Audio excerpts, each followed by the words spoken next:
Miseensaa fi hoogganaa garee hidhattoota finxaalessa faannoo ofiin jedhuun socho'u irratti tarkaanfii fudhateen 2 yoo du'an tokko to'atamuu beeksise.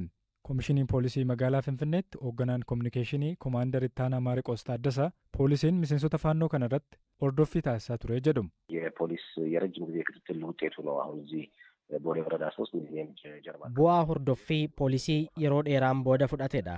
Amma boolee aanaa 3 galma barkumee duubatti mul'ate kun namoonni miseensaa fi hooggantoota garee finxaalessaa faannoo ta'an 3 poolisiin wayita to'annoo jala oolchuuf yaalutti keessattuu hoogganaa isaanii kan ta'e Naawusannaa Yaandaargee kan jedhamu sochii poolisiin to'achuuf yaalii godheen harka kennachuu diduun guddoo falmate.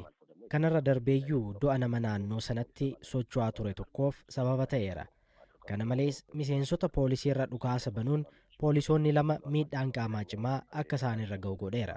Badii kana hunda geessisuus dhumarra poolisoonni to'annoo jala oolchaniiru. Inni biraa Abeenezar Gaashaw jedhamus haaluma wal fakkaatuun akka harka kennatuuf irra deddeebiin waamichi dhiyaateeraaf. Harka kennachuuf garuu fedha hin qabaatiin hafe. Innis haala wal fakkaatuun dhukaasa baneen tarkaanfiin irratti fudhatameera. Lamaan kunniin lubbuun isaanii darbeera. Kan jalqabaa Naawusannaa Yaandaargee hospitaala erga galeetii lubbuun isaa kan darbe. Inni kaan Abeenezar garuu iddooma sanatti lubbuun isaa darbe. Inni sadaffaan garuu otoo hin miidhamiin to'annoo jala ooleera. Adeemsa kana keessa konkolaattonni miidhaan irra ga'ee jiru. Naannichis jeeqamee ture. Jara kanarratti hordoffiin durarraa qabee taasifamaa tureera. Taateen ammaa kun hordoffii taasifameen jara kana to'annoo jala oolchuuf haala tureen kan mudatedha. Miseensonni poolisii 2 Saajin Araarsaa Tashooma fi Koonistaabil Maatiyaas Phexros jedhaman yeroo kanatti rasaasaan dhaamuun miidhaan cimaa irra ga'ee hospitaalatti yaalirra jiru. Koomaandar Ittaanaa Maariqoos itti dabaluun miseensonnii fi hooggantoota faannoodhaa kan jedhaniin hidhattoota kanaan magaalittii keessatti kaayyoo shororkaa uumuu qabatanii turanii jechuudhaan dubbatan. ዞሮ ዞሮ እነዚህ ያው መሀል ከተማ ላይ ህብረተሰቡ መሀል ያሉ የጽንፈኛው ፋኖ ቡድን አባላት ናቸው። Walumaa galatti isaan kun magaalaa jidduu hawaasa keessa kan jiran miseensotaa fi hooggansa garee finxaalessaa faannooti. Ammallee iddoowwan garagaraatti sosochii taasisuu danda'u jedhamee tilmaamama. Kanaaf hawaasnis naannoo isaa hubatee ilaaluu qaba. Poolisii gama odeeffannoo fi kaaniin tumsuu qaba. Jarri kun odoo to'annoo jala ooluu baatanii magaalichatti wanti uumamuu danda'u maal akka ta'e ifadha. Badiitu qaqqaba. Namoota nagaa irrattis miidhaan qaqqaba ture. Ammallee adeemsa kana keessa namni dhimmicha wajjin hariiroo tokko illee hin qabne tokko lubbuun isaa darbeera. Konkolaataasaa humnaan akka isaan fe'u wayita dirqamsiisanitti lakkii ani kanan godhu waan jedheef kan wareegame. Miseensotaa fi hooggansi garee finxaalessaa faannoo waan magaalattii keessatti raawwachuu fedhan ifatti miidiyaalee garaagaraa irratti dubbatu. Magaalattii shororkeessuu, jiddugala shororkaa gochuu, xiyyeeffannoo mootummaa argachuu, humnaan aangoo qabachuu fi kaanis miidiyaalee isaanii irratti ibsamaa tureera. Kana raawwachuuf ture kan socho'aa turan.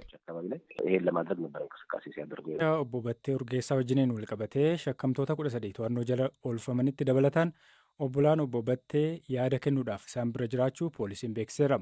Hoogganaan qajeelcha poolisii magaalaa Maqii Koomaandar Muhammad Suufaa yaada BBCdhaaf kennaniin ajjechaa obbo Battee wajjiniin wal qabatee namoonni 13 shakkiidhaan to'atamanii jiraachuu waa'ee lakkoo Galaanaa Balaayitti himaniiru.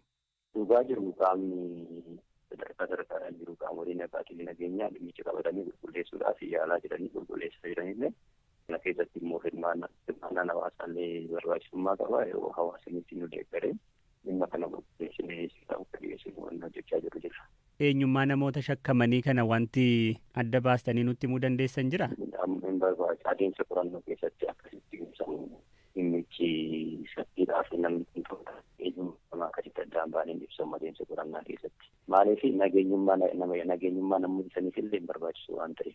Sirni awwaalchaa obbo Battee erga gaggeeffame booddee obboleessi obbo Battee tokkoo fi obboleettiin isaa to'annoo jala oolfamuu dhageenye. Namoota 13 ajjechaa obbo Batteetiin shakkamanii to'ataman keessaa isaan lamaan kun jiru jechuudha. Isaan to'atamne gaafii seeraa irraa fuudhamuudhaaf waamaman malee. Kan naan jechaa jirtan obbolaan kan to'ataman wal dhibdeen jira oduun jedhu dhaga'amuusaa hordofee yaada isaanii fudhachuuf malee shakkamtoota 13 to'annoo jala oolfaman keessaa miti jechuudha. isaafillee hin qulqullaa'aa eenyummaa isaatiif illee ololoonni miidiyaa hawaasaarra deemu kuniifillee isaafis hin qulqullaa'aa mootummaanis akka mootummaatitti waan jiru qulqulleessuudhaaf malee wanti amma inni shakkamaa jedhamee to'atamee jiru akkasitti hawwatamus kan qabullee. To'annoo jechuun waan to'atamee mana hidhaatti galameeti. Meeshaa haalli mijaa'ee guutaan inni taa'eetiin jechirraa fuudhamu qaamolee haqaa waliin abbootiin alangaa bakka jiranitti jechisarraa fuudhamaa jiraaf malee to'atamee mana hidhaatti galamee mana hidhaa keessa kan jiru bakki mijaan haalli addaa godhameefi achitti jechirra fuudhamaa jiru malee. Tokkoffaa isin warri miidiyaa qabattan kun dhugaa jirullee qulqulleessaa. Dhimma kana qulqulleessuudhaaf inni kan to'atame osoo hin ta'in sooshaal miidiyaa irratti waan deemaa jiru isallee shakkamaa godhaa jira. Kanaafis isaafillee qulqullaa'uu sarara jiraataa dhugummaan obboleessa isaallee ba'uun akka sarara jiraatu iddoon addaa godhameefi kan gaaffiin tokko qaamotii akkaatiin kan irraa qulqullaa'an jiraachuu isaati.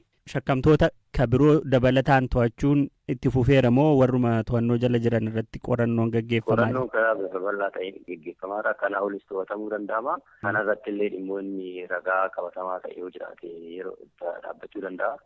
Kanaa olillee deemamee to'atamuu ni danda'ama. Daangeffamu shakkamu wantoonni keessatti shakkaman jiraachuu danda'an. Adeemsa keessatti wanni qulqullaa'a. Karaa kamiyyuu ta'ee karaa kamiin mootummaan qulqulleessuudhaaf waan itti deemaa jiru jira. Obbolaan obbo Battee yeroo gabaabaa keessatti yaadni isaanii irraa fuudhamee deebi'uu danda'u jechuudha.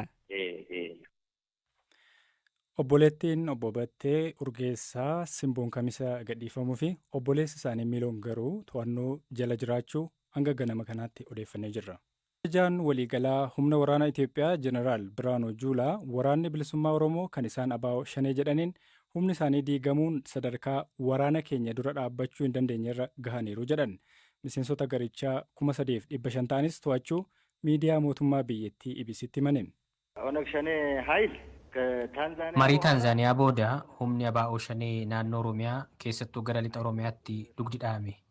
Humni isaas diigameera. Baay'een isaanii harka kennachaa jiru. Ijaarsi kanaan dura ture diigamee bittimee dhokachaa jiru. Waraanni keenya warra dhokatee funaanaa jira. Yoota 2 fi 3 darban keessa seenaa isaanii keessatti haleellan kanaan dura garichi argee hin beekne irra qaqqabeera. Dugdi citeera. Ajajoonni isaanii illee osoo hin hafin harka kennachaa jiru. Naannoo Wallagga Bahaatti hawaasni qonnaa fi misoomatti deebi'eera. Bakka bakkatti maluun barnoonni geejjibni eegalameera. Waggoota 2 fi 3 dura xayyaarri hin qubatu ture. Amma xayyaarri ni qubata. Kanaafuu amma haala gaariitu jira. Hawaasni gara nageenyatti deebi'aa waan jiruuf haala gaariitu jira. Amma tarkaanfiin kan irratti fudhatame ofiif harka kan kennatan fi warra waraanaan marfamanii kan booji'aman walumaa galatti 3,500 kanneen ta'antu to'annoo keenya jala jira. Kanneen ajjeefaman hin dabalatu, lakkoofsi isaanii danuudha. Kanaafuu naannoo gara lixaatti humnoonni farreen nageenya fi misoomaa ta'an warri farra hojii albuuda baasuu qonnaa fi daandii ta'an dhokateera. Waraana keenya dura dhaabbachuu fi socho'uu sadarkaa hin dandeenye irra gaheera. Hidhattoonni faannoos akkasuma. Garee hidhattoota naannoo Amaaraa faannoo ofiin jedhan irrattis aleellaa wal fakkaataa raawwachuudhaan gurmaa'ina isaanii diiguu fi kumaataman kanneen lakkaa'aman booji'uu himan. Faannoon haaluma wal fakkaatuun haleelame. Humnoota 1,000tti lakkaa'amutu haleelame. Isaan keessaa 1,000tu harka kennate. Kan booji'amanis 1,000tti kanneen lakkaa'aman. Amma shiftoota qofatu hafe. Shiftoota akka isaanii 20 yookaan 30tti lakkaa'amanitu isaan hordofa. Isaan waraanni keenya guutummaatti balleessuuf sochiirra jira. Kanaan dura adda waraanaa ijaarree, kutaa waraanaa ijaarree, birgeedii ijaarree kan jechaa turan ammoo amma hin jiru. Amma badaniiru. Caasaan mootummaa naannoo Amaaras sirnaan gurmaa'ee gara hojii misoomatti seeneera. Waan qondaalli waraanaa olaanaan biyyattii kun jedhan kanarratti ammatti gareeleen hidhatanii biyyattii keessa socho'an yaadan kennineen.